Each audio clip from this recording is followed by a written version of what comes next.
एटा के अचलपुर गांव में स्थित है बौद्ध तीर्थ स्थल, जहां भगवान बुद्ध ने किया था वर्षावास। ऐतिहासिक विरासत समेटे है अतरंजी खेड़ा। बौद्ध तीर्थ स्थल पर बाहर से आने वाले आगंतुकों के लिए सुलभ शौचालय, पुरुष और महिला की समुचित व्यवस्था है। वहीं वाहन पार्किंग के लिए भी समुचित व्यवस्था है। अतरंजी खेड़ा पर भगवान बुद्ध की मूर्ति है और वहीं पर कई स्तूप भी मौजूद हैं।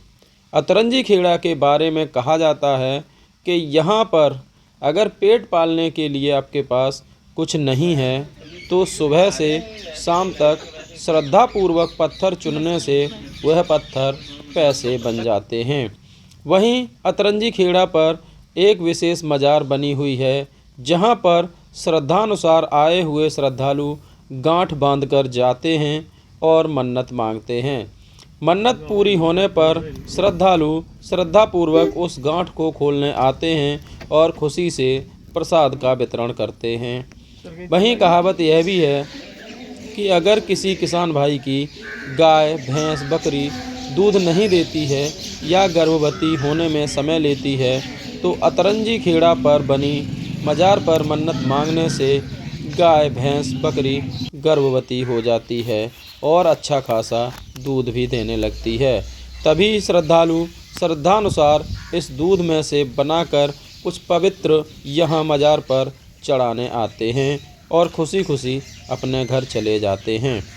आसपास के ग्रामीणों की माने तो यहाँ अतरंजी खेड़ा पर हर बृहस्पतिवार को एक बड़ा मेला भी लगता है, जिसमें क्या बड़े, क्या बूढ़े, क्या बच्चे सभी आनंदपूर्वक मेले का लुत्फ़ उठाते हैं। एक किंवदंती है कि एक पंछी जिसको टिटहरी कहते हैं, वह अंडों से अपने बच्चे निकालने के लिए अतरंजी खेड़ा से पारस पत्थर चुनकर ले जाती है और उसी पत्थर से वो टिटहरी चिड़िया अपने अंडों को फोड़कर बच्चों को निकालती है। अगर आप बाहर से अतरंजी खेड़ा घूमने आते हैं तो वहाँ पर जंगली जानवरों से भी आपको सावधान रहना होता है, क्योंकि घने जंगल होने की वजह से किसी भी तरह का सियार या लकड़बग्घे से आपका अतरंजी खेड़ा उत्तर प्रदेश के एटा जनपद में गंगा नदी की सहायक काली नदी के तट पर स्थित एक पुरातात्विक स्थल है। अनुश्रुति के अनुसार इस स्थान की नींव राजा बैण ने रखी थी। अतरंजी खेड़ा उत्तर प्रदेश के एटा जिला अंतर्गत गंगा की सहायक नदी के तट पर स्थित है। इस स्थल की खोज 1961-1962 ईस्वी में अलेक्जेंडर कनिंघम ने की थी। कनिंघम ने चीनी यात्री युआन चांग द्वारा उल्लिखित पिलोसान नामक स्थल का अतरंजी खेड़ा से समीकरण किया है। इसका इतिहास है कि अबुल फजल ने आईने अकबरी में अतरंजी खेड़े का उल्लेख कन्नौज सरकार के एक महल के रूप में किया है। यहाँ पर 1962 ईस्वी में परीक्षणात्मक खुदाई की गई। 1964 ईस्वी से 7 वर्षों तक लगातार उत्खनन से यहाँ एक प्रागैतिहासिक सांस्कृतिक स्थल खोज निकाला गया। प्रारंभिक उत्खननों का निर्देशन मुस्लिम विश्वविद्यालय अलीगढ़ के प्रोफेसर नूरुल हसन और आरसी गौड ने किया। कहा जाता है कि राजा बैन ने मोहम्मद गौरी को उसके कन्नौज आक्रमण के समय परास्त किया था, किंतु अंत में बदला लेकर गौरी ने राजा बैन को हराया और उनके नगर को नष्ट कर दिया। एक डूह के अंदर से हजरत हसन का मकबरा निकला था, जो इस लड़ाई में मारा गया था। कुछ लोगों का कहना है कि अतरंजी खेड़ा वही प्राचीन स्थान है जिसका वर्णन चीनी यात्री युआनचांग ने पिलोसान या बिलासना नाम से किया है, किंतु यह धारणा गलत सिद्ध हो चुकी है। यह दूसरा स्थान बिलसड़ नामक प्राचीन नगर था, जो एटा से 30 मील दूर है, किंतु फिर भी अतरंजी खेड़े के पूर्व मुसलमान काल का नगर होने में कोई संदेह नहीं है, क्योंकि यहाँ के विशाल खंडहरों के उत्खनन में जो एक विस्तृत टीले के रूप में है, टीला लगभग 3,960 फीट लंबा, 1,500 फीट चौड़ा और प्राय 65 फीट ऊंचा है।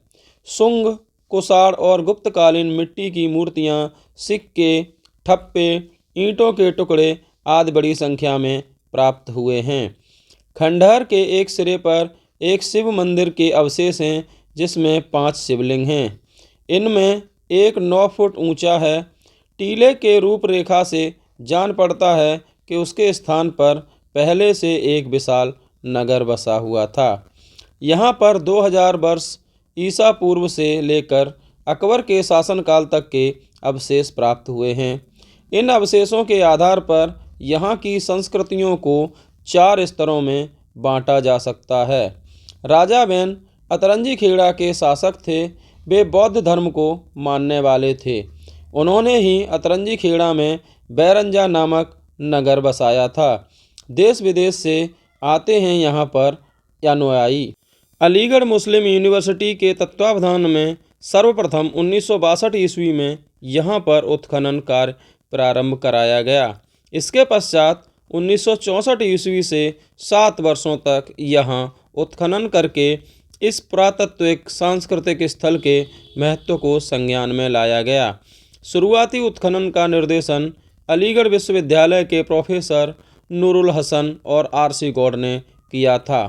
अतरंजी खेड़ा का कई बार उत्खनन हुआ और यहाँ बौद्धकालीन मूर्तियाँ, स्तूप, बर्तन व प्राचीन सभ्यता से जुड़ी अन्य कई चीज़ें प्राप्त हुईं। इन्हें रखने के लिए सिर्फ एक छोटा सा कमरा बना हुआ है और उत्खनन कराया जाए तो कई और वस्तुएं भी निकल सकती हैं।